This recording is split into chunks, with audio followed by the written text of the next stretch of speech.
Good morning and welcome to the TAR education friends. Target allrounder की TAR education में मैं प्रकाश कुमार आप सभी का स्वागत करता हूं। दोस्तों, आज है 28 मई 2022। देखेंगे अब तक के सभी महत्वपूर्ण करंट अफेयर्स जो आपके आगामी सभी परीक्षाओं के लिए अति महत्वपूर्ण होंगे। साथ में देखेंगे ये सभी एक्स्ट्रा फैक्ट्स जो आपको औरों से आगे रखेगा। इस क्लास का पीडीएफ आप टार एजुकेशन के इन सभी सोशल मीडिया प्लेटफॉर्म्स और टार एजुकेशन के ऑफिशियल वेबसाइट पर विजिट करके पीडीएफ और अन्य बहुत सारे स्टडी मटेरियल प्राप्त कर सकते हैं। सभी का लिंक नीचे डिस्क्रिप्शन बॉक्स में दिया हुआ है, जरूर विजिट करें, सभी से जुड़ जाएं। दोस्तों, प्रश्न यहाँ हिंदी इंग्लिश दोनों में है, ऑप्शंस भी हिंदी इंग्लिश दोनों में है। आपसे आग्रह है कि क्लास को अंत तक अटेंड करें, तभी आपको इस क्लास का महत्व पता चलेगा। तो चलिए बिना देर किए शुरू करते हैं आज का क्लास।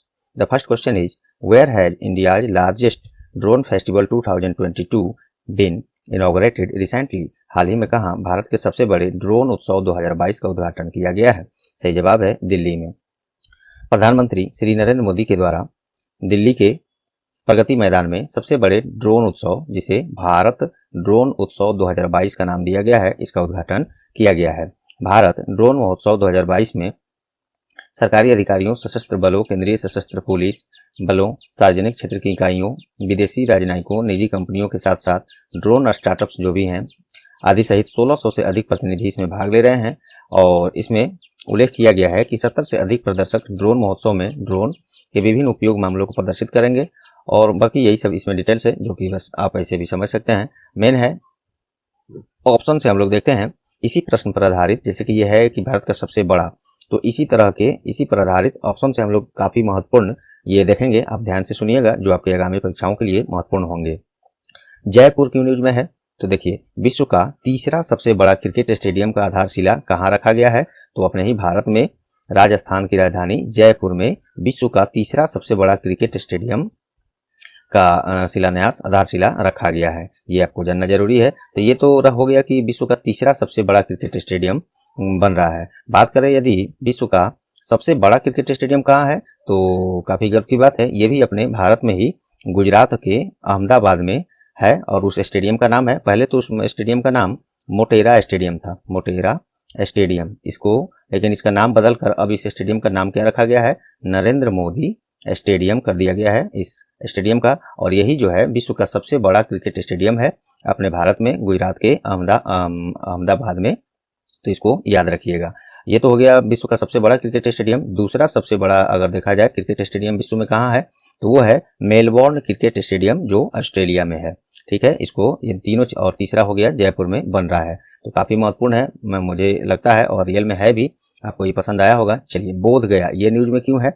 तो बोध गया कहाँ? बिहार के बोध गया में भारत के सबसे बड़े भगवान बुद्ध की झुकी हुई मूर्ति का निर्माण करने का घोषणा किया गया है। बिहार के बोध गया में भारत का सबसे बड़ा भगवान बुद्ध की झुकी हुई मूर्ति का निर्माण होने जा रहा है बोध गया में।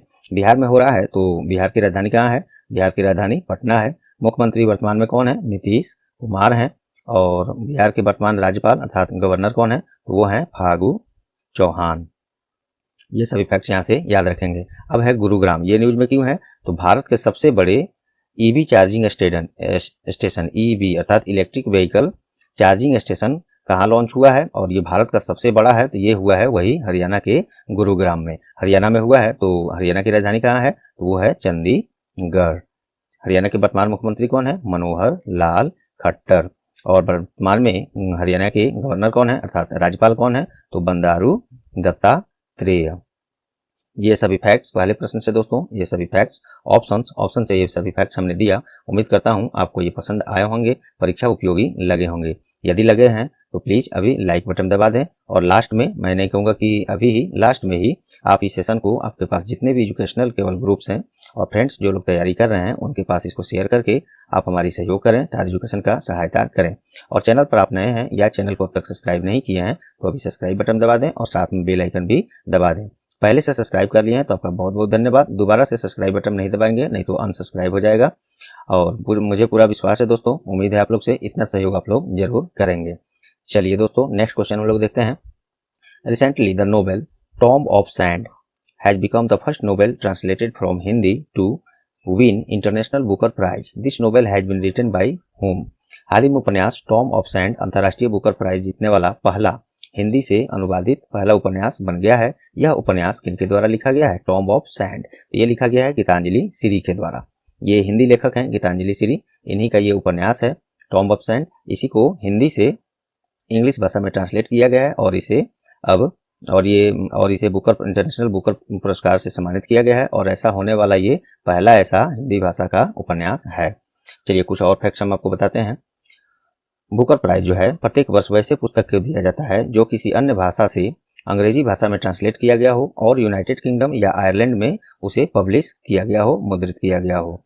और पुरस्कार स्वरूप इसमें 50,000 यूरो दिया जाता है और सबसे पहली बार बुकर प्राइज 1969 में दिया गया था। ये सभी आप फैक्ट्स याद रखेंगे। चलिए ऑप्शन से भी अब हम लोग पहले प्रश्न के ही तरह इसी प्रश्न पर आधारित कुछ पुस्तक देखते हैं जो काफी महत्वपूर्ण है, आपको जानना चाहिए, एग्जाम्स में आने की पूरी उम्मीद है। राजेश तलवार, इन्होंने एक पुस्तक लिखा है, क्या नाम है? तो पुस्तक का नाम है the boy who wrote the constitution. The boy who wrote the constitution अर्थात संविधान। ये पुस्तक किनके द्वारा लिखा गया है? तो ये राजेश तलवार के द्वारा लिखा गया और यह पुस्तक 14 अप्रैल 2022 को इसी वर्ष डॉक्टर भीमराव अंबेडकर जयंती के अवसर पर प्रकाशित किया गया। क्योंकि डॉक्टर भीमराव अंबेडकर का कॉन्स्टिट्यूशन में अपने कितना योगदान है आप सभी जानते हैं। इसको हम लोग जीके के चैप्टर में विस्तार से जानेंगे। चलिए गीतांजलि श्री हो गया। श्री राम चौलिया ये न्यूज में क्यों है? तो इन्होंने भी एक हाल ही में पुस्तक लिखा है crunch time Narendra Modi national security crisis.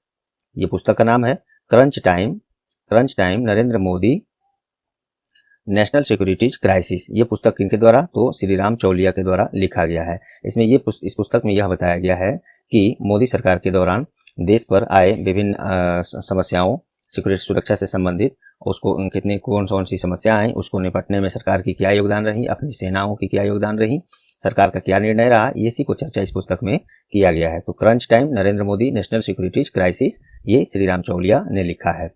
चलिए प्रकाश सिंह, ये पुस्तक लिखा गया है और इनके द्वारा लिखा गया पुस्तक है, पुस्तक का नाम है the struggle for police reforms in India. ये पुस्तक का नाम है the struggle for police reforms in India. ये लिखा है प्रकाश सिंह ने। पुलिस लाइन में क्या समस्याएं आते हैं, उसमें क्या सुधार हुई, अतीत में क्या था, अभी क्या स्थिति है, आगे पुलिस लाइन में पुलिस सिक्योरिटी क्षेत्र में क्या होने चाहिए, उसी का चर्चा इस पुस्तक में किया गया है और ये पुस्तक प्रकाश सिंह के द्वारा लिखा गया है। उम्मीद करता हूँ दूसरे प्रश्न से हमने आपको बहुत कुछ देने का प्रयास किया, आपको पसंद आए होंगे। दोस्तों माफी चाहता हूँ, आज का क्लास काफ़ी लेट हुआ है और उसका कारण था कुछ, और उसी कारण से एमसीक्यूज मैंने आज 2 ही प्रश्न में फिट किया है। आपको मुझे पूरा उम्मीद है कि 2 प्रश्न में जो मैंने एमसीक्यूज के आधार पर जो एक्स्ट्रा फैक्ट्स, स्टैटिक्स, जीके वगैरह सब दिया आपको बहुत ही पसंद आया होगा, मुझे पूरा विश्वास है, क्योंकि मैंने उसमें उतना अपना 100% दिया है कि आपको पसंद आए और उपयोगी हो। पसंद आना केवल मायने नहीं रखता, वो आपके लिए उपयोगी हो ये मायने रखता है। चलिए तीसरा प्रश्न देखते हैं। हाल ही में रेटिंग एजेंसी मूडीज के द्वारा वित्त वर्ष 2022-23 के लिए भारत का जीडीपी विकास दर कितने प्रतिशत रहने का अनुमान लगाया गया है? तो ये 8.8% का अनुमान लगाया गया है और मूडीज जो है अपने पूर्व अनुमान 9.1 को घटाकर अब वही 8.8% कर दिया है। मूडीज क्या है? एक अमेरिकन व्यावसायिक और वित्तीय सर्विस प्रदाता कंपनी है। नेक्स्ट देखिए, हाल ही में उत्तर प्रदेश सरकार के द्वारा वित्त वर्ष 2023 के लिए कितनी राशि का बजट पेश किया गया है? तो ये है 6.15 लाख करोड़। भारतीय जनता पार्टी की नवगठित दूसरे कार्यकाल के लिए उत्तर प्रदेश में योगी सरकार का ये इस बार दूसरी कार्यकाल में पहला बजट है। तो ये है 6,15,515.97, हिंदी में पूर्ण रूप से मैंने बोलने का प्रयास किया यहाँ। तो राशि का बजट पेश किया गया है। उत्तर प्रदेश की राजधानी लखनऊ है, मुख्यमंत्री योगी आदित्यनाथ हैं और राज्यपाल कौन है? आनंदीबेन पटेल हैं। चलिए नेक्स्ट देखते हैं। हाल ही में आयोजित पहली बहरीन पैरा बैडमिंटन, यहाँ पे डैश देना चाहिए, पैरा बैडमिंटन इंटरनेशनल चैंपियनशिप में भारतीय टीम ने कितने पदक जीते हैं? और ये पहली बार ये चैंपियनशिप किया गया है, Bahrain para badminton international championship. तो इसमें भारत के द्वारा कुल 23 पदक जीता गया है और इसमें इसका आयोजन कहाँ किया गया है? तो ये किया गया है बहरीन की राजधानी मनामा में। बहरीन की राजधानी मनामा ही है, मुद्रा वहाँ पे बहरीनी दिनार चलता है। एग्जाम्स में अगर करेंसी ये मुद्रा पूछा भी जाएगा तो आपको ऑप्शन में केवल दिनार दिखाई देगा। चलिए नेक्स्ट है, हाल ही में MUFG बैंक को गिफ्ट सिटी में शाखा स्थापित करने की अनुमति मिल गई है। तो प्रश्न है कि ये बैंक MUFG बैंक किस देश का है? ये जापान का बैंक है MUFG बैंक। ये Gujarat international financial tech city, जिसे शॉर्ट में हम लोग गिफ्ट सिटी कहते हैं, ये इसमें शाखा खोलने का इसको भारत में अनुमति मिल गया है। जापान का बैंक है ये। तो जापान की राजधानी टोक्यो, जापान में मुद्रा चलता है जैपनीज येन, और प्रधानमंत्री फूमियो किशिदा हैं। और वहाँ के अभी वर्तमान इंपेरर कौन है, राजा कौन है? तो नारुहितो। चलिए नेक्स्ट देखते हैं।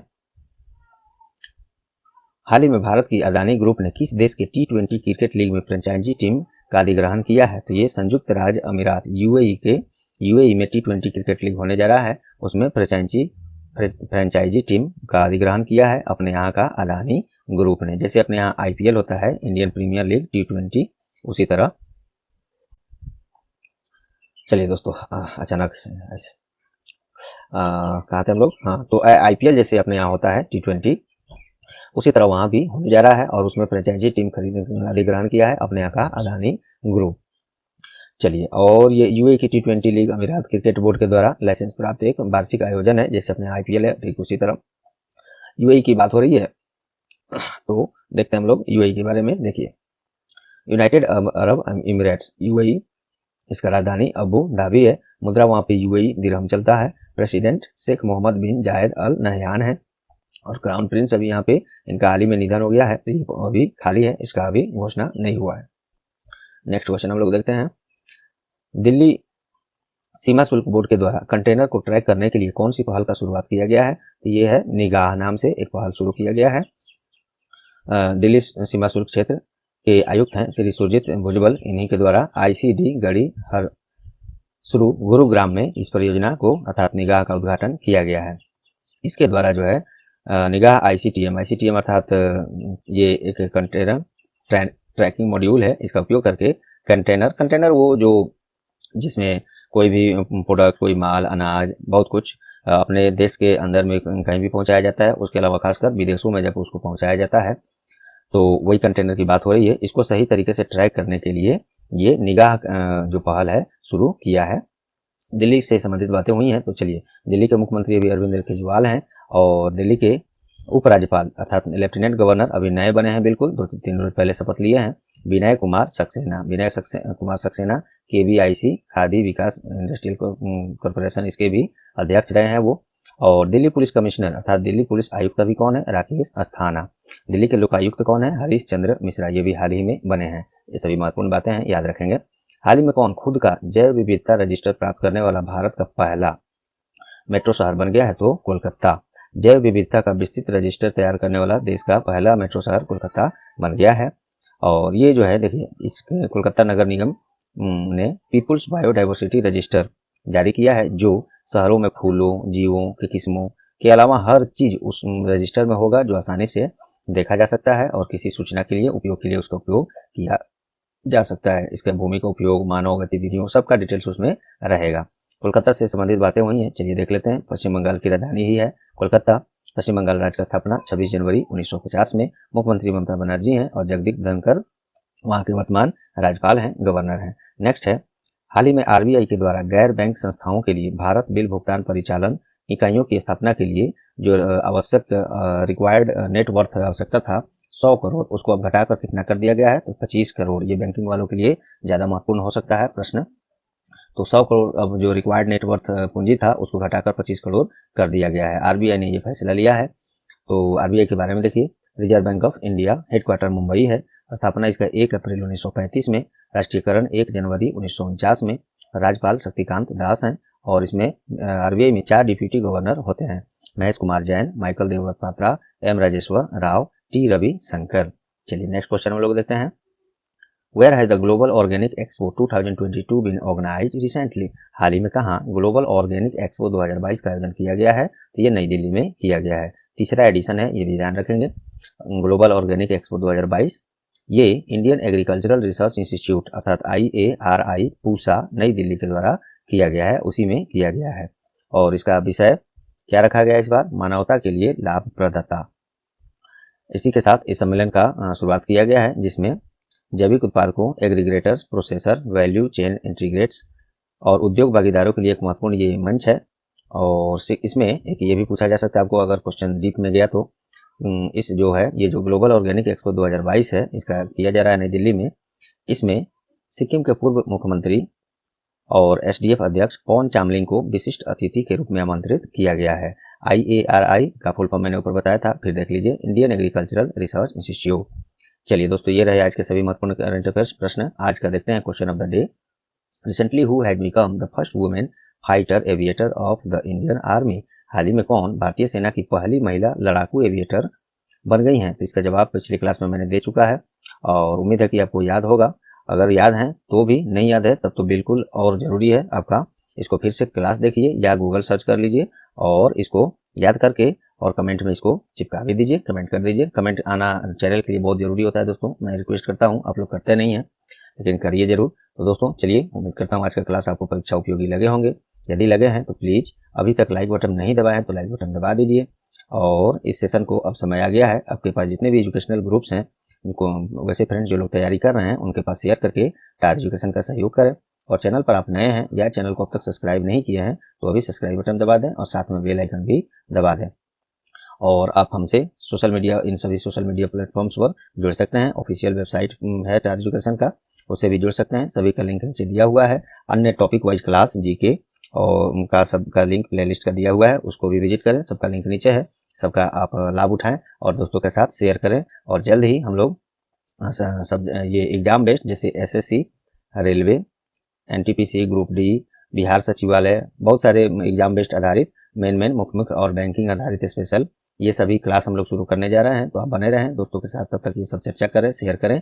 जल्दी हम लोग इसको शुरू कर रहे हैं आपके लिए। तो चलिए दोस्तों, मिलते हैं अगले क्लास में, तब तक के लिए good bye, all the best.